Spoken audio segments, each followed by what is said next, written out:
बड़ी ही सुंदर और गहरी पंक्तियां हैं कि फूल खिले हैं गुलशन गुलशन, लेकिन अपना अपना दामन।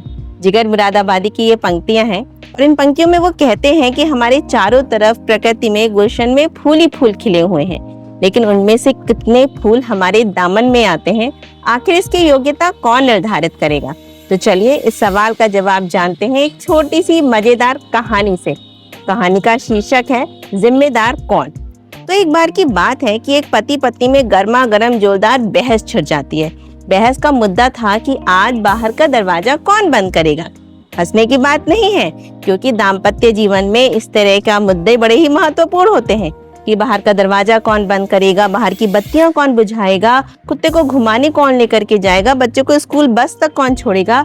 ये छोटी छोटी बातें बड़ी बड़ी लड़ाइयां बन करके आ जाती हैं और इन बड़ी बड़ी लड़ाइयों से निपटने के लिए हर घर में कुछ ना कुछ तरीके होते हैं।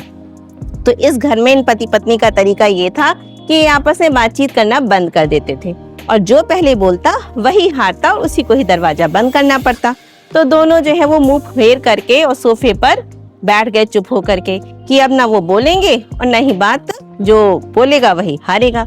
पत्नी ने सोचा कि जब देखो मैं ही झुकती हूँ, मुझे ही झुकना पड़ता है, लेकिन आज मैं बिल्कुल नहीं झुकूंगी और मैं तो दरवाजा बिल्कुल बंद नहीं करूंगी। पति ने भी सोचा कि जब देखो मेरे ऊपर हुक्म चलाती है और आज मैं इसकी एक नहीं चलने दूंगा और मैं दरवाजा बंद नहीं करूंगा। दोनों मूर्ति बन करके खामोश होकर के बैठ गए। डाइनिंग टेबल पे खाना लगा हुआ था, वो रखे का रखा रह गया। मिनट घंटों में बदल गए। आधी रात हो गई, लेकिन दोनों में से कोई नहीं बोला। आधी रात को क्या हुआ कि उनकी गली में घर के सामने से कुछ बदमाश गुजर रहे थे। उन्होंने देखा कि बाहर का दरवाजा खुला हुआ है और अंदर की बत्तियां भी जल रही हैं, लेकिन कोई पार्टी दावत तो चल नहीं रही है। तो उन्होंने सोचा कि देखें क्या हुआ। उन्होंने उत्सुकतावश जब अंदर झांक करके देखा तो उन्होंने देखा कि दो लोग बैठे हुए सोफे पर बिल्कुल चुपचाप।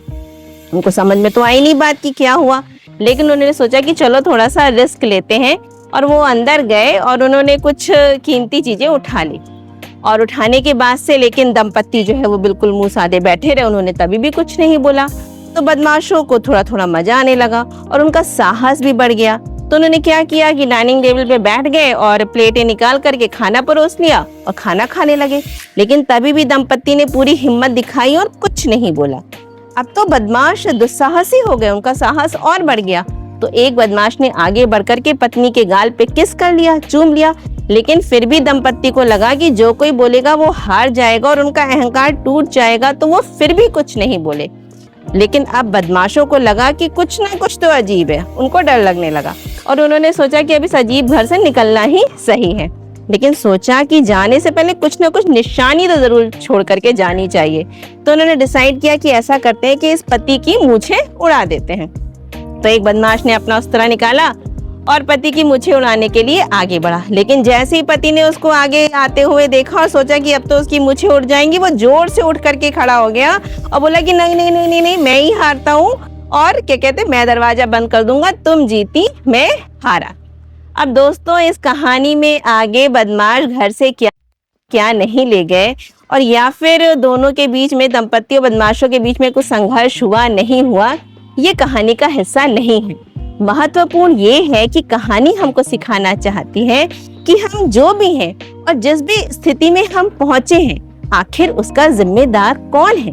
जिस प्रकार इस कहानी में हमने देखा कि पति पत्नी एक ऐसी स्थिति में पहुंच गए जहां बदमाश उनके घर के अंदर तक घुस आए, लेकिन इस स्थिति का जिम्मेदार वो किसको मानेंगे। हम भी किसी भी अप्रिय स्थिति का जिम्मेदार किसको मानते हैं? क्या हमारे जीन्स या हमारे माता पिता, पति पत्नी, सास ससुर, हमारे दोस्त, शिक्षक, समाज, ईश्वर, सरकार या सब कुछ? हम सबके पास कोई ना कोई कहानी है। हम हमेशा दूसरों को ही दोष देते हैं। जैसे ये पति पत्नी भी यही बोलेंगे कि वो एक दूसरे पे आरोप प्रत्यारोप करना शुरू कर देंगे। हर एक कहानी में यही होता है। लेकिन ये कहानी हमको सिखाने की कोशिश करती है कि हमको अपनी स्थिति की जिम्मेदारी स्वयं लेनी है।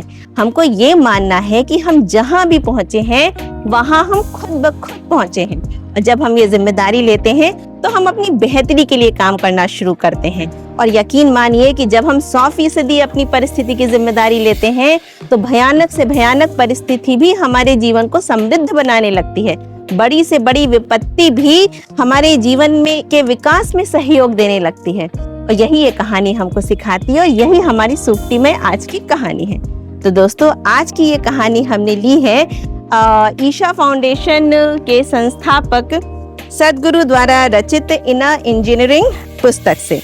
ये पुस्तक रचित है सदगुरु जी के द्वारा, जो कि एक दिव्यदर्शी हैं, सदगुरु हैं, आधुनिक गुरु हैं। और ये उनकी पुस्तक हमको में जीवन का सूत्र बताती है। बहुत सारी ऐसी कहानियों के माध्यम से हमको आनंदमय और प्रसन्नचित जीवन जीने का रास्ता दिखाती है। अगर आप इसकी और कहानियां और जीवन दर्शन को जानना चाहते हैं तो इसके लिए आप मुझे नीचे कमेंट करके बताइए, तो मैं इसकी और कहानियां आपके सामने लेकर के आऊंगी।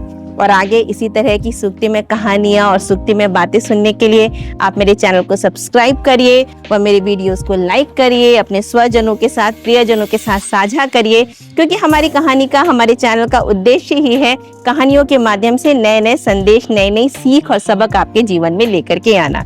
फिर आगे कुछ और पढ़ेंगे, कुछ और सुनेंगे, तो फिर मिलेंगे। तब तक के लिए नमस्कार।